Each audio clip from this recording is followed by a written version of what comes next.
during that meeting, we talked about the max fare policy, the impact that of that on SunRail riders, especially the SunCard folks.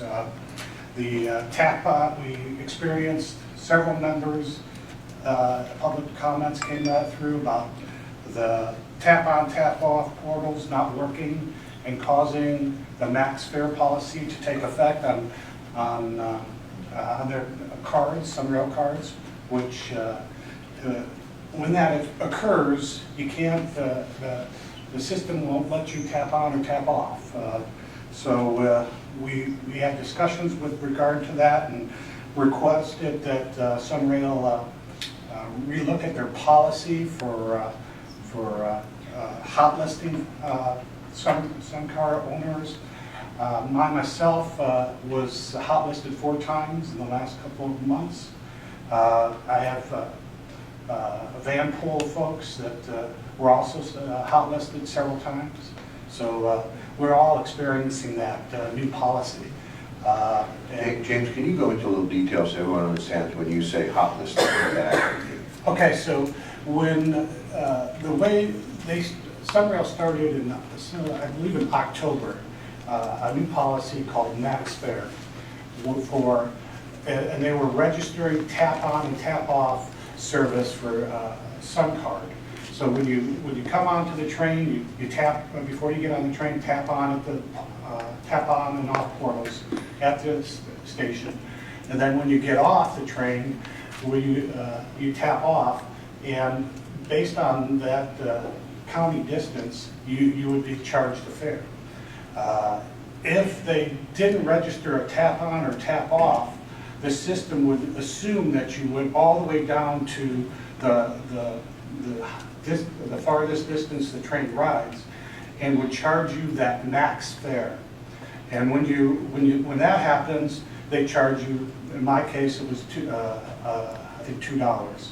And so your card goes into a negative balance at that point. And then when that occurs, SunRail puts you on hot list when your card comes into a negative balance. Then the rider has to call up the customer service. They look at your history and say, hey, this is the first time, and then they give you a grace occurrence where they take you off the hot list.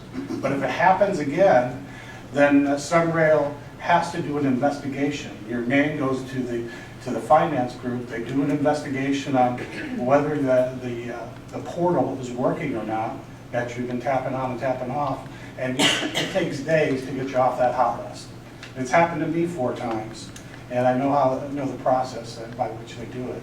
And so so several members in the community, as well as myself, requested SunRail look at that policy and not penalize those SunCard owners in that regard. Things that Mr. Gressick mentioned was that previously, the first time that you got tapped off, you were hot listed, you were able to send an email and would take care of it. If you did it again, then you were hot listed. And he is correct. Sometimes you would have to do an investigation.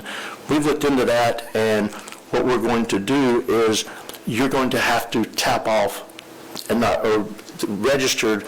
It'll take up to 3 times before we do an investigation.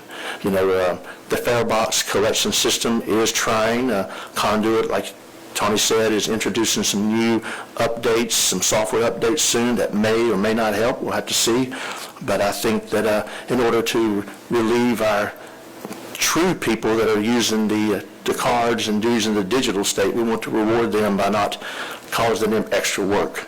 A statement was made that if you buy your ticket from the machine, you're not going to get hot listed because you just tap on and then you go. If you use the pass, you're almost kind of penalized in a way for being hot listed. So we want to make it a positive experience, so we're actually going to increase that to 3 times before an investigation has to be completed. We talked about we're required to do a marketing plan. We're kind of in an interim phase right now. We're looking at some stuff. We're looking at safety innovations, ridership growth, technology advancements, and we're looking to improve our connectivity from the stations. Grade crossing safety.